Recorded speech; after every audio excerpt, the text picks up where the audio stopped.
Hey guys, what's going on? Welcome back to another video, and in today's video, I'm going to be fully building Qiuyuan in one sitting. I hope you guys enjoy, so let's get into it. So I forgot to press start recording when I initially started this video here, and I lost me leveling him from level 0 to 90, but he is level 0 to 90 here. Now that we've got him level 90, I'm just going to immediately start leveling up all of his talents. He has a lot of crit rate substats in his pool, so I highly recommend picking these up because it's very crucial for him to reach 65% crit rate, because when he hits 65%, he gets the maximum crit damage buff that he can give to his teammates. The attack is also pretty nice, and then I just go on leveling the rest of the tree. I definitely pre-farmed his mats pretty heavily because for the last week and a half or so, they had the event out where you could farm talent materials for a reduced price, so I was just doing that while also doing his boss.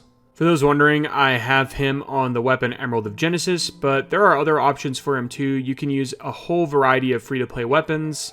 There's a whole bunch of other signature weapons that also work for him as well. Any crit rate sig will be pretty good for him. At this point, what was next when it came to building Qiuyuan was getting him a fully maxed out Echo build, so that's exactly what I did.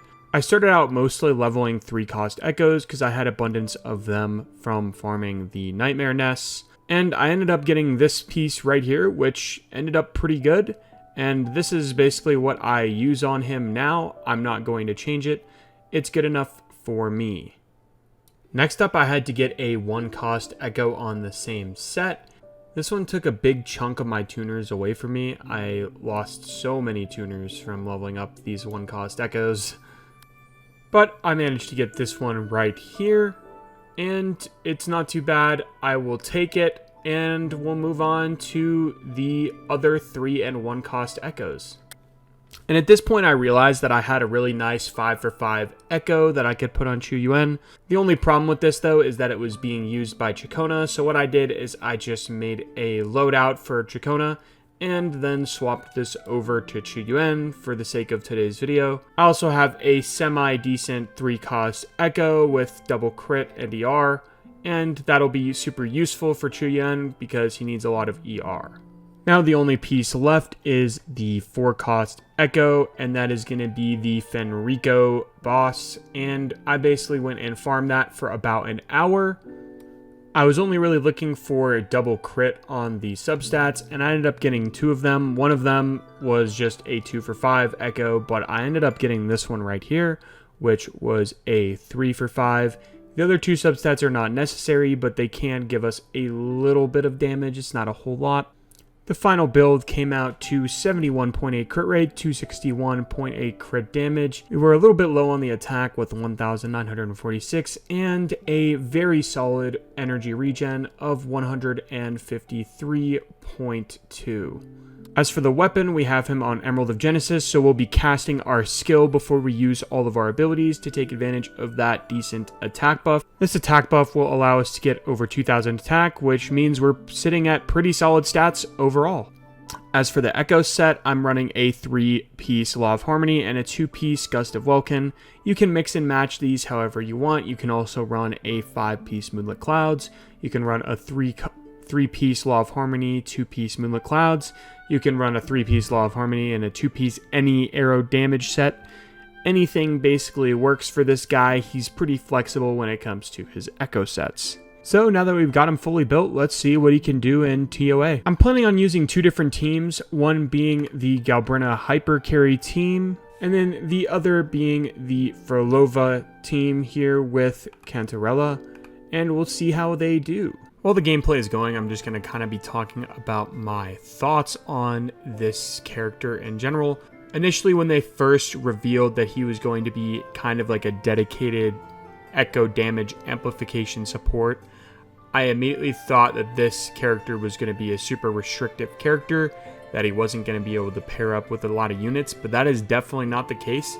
He can definitely fit into some different team comps, and it's nice to see them adding more units that are going to be flexible. I think that he will continue to be a super flexible buffing support in the future. Just to give some of my basic thoughts on this character, I think he's super fun and he's super cool. and he is kind of like low investment in my opinion. Like if you're like a new player and you have Galbrena, this is like perfect. If you have Phrolova, this is like perfect. Any echo skill damage character benefits from this guy, and he's super easy to use, super budget friendly. You can put Emerald of Genesis on him. That's what I have on him, and he was doing some work there.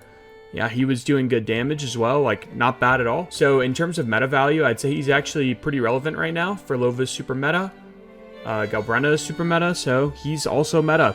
That's how it works, right? He's the support for these types of units. Another thing I really like about him is just his design in general. The ancient Chinese warrior aesthetic is just so cool. Like, he's just very awesome. Like, I love the design, the aesthetic overall, the jumping from the bamboo during the forte. Like, this jumping from the bamboo is just so cool. So cool. Glad I pulled him. I actually don't regret it at all. And I do want to kind of go back and say that if you do have S1 Galbrena, that it does make a pretty significant difference in her damage, I would say, to have Qiuyuan. I'm almost absolute certain when it comes to that. It's just, it feels so much better than the Mono Fusion team. This team overall just feels better than the Mono Fusion team. I said this in my Galbrena video too. We kind of knew that this was going to happen. Now don't get me wrong, Mono Fusion is still in the equation here. Like, it's not a bad team comp at all. It's just that Qiuyuan feels like a more perfect fit. With that being said, if you have Galbrena, you should really try to get him. I think he's worth it. And especially if you have S1, it's most certainly worth it. And anyways, guys, that's basically my opinion on Qiuyuan. I think he's very good. He looks cool. And that's basically all I have to say about him. And that's going to do it for this video today, guys. And if you all enjoyed, make sure to leave a like, subscribe, you know, all that stuff. It helps me out immensely. See you guys next time. Bye.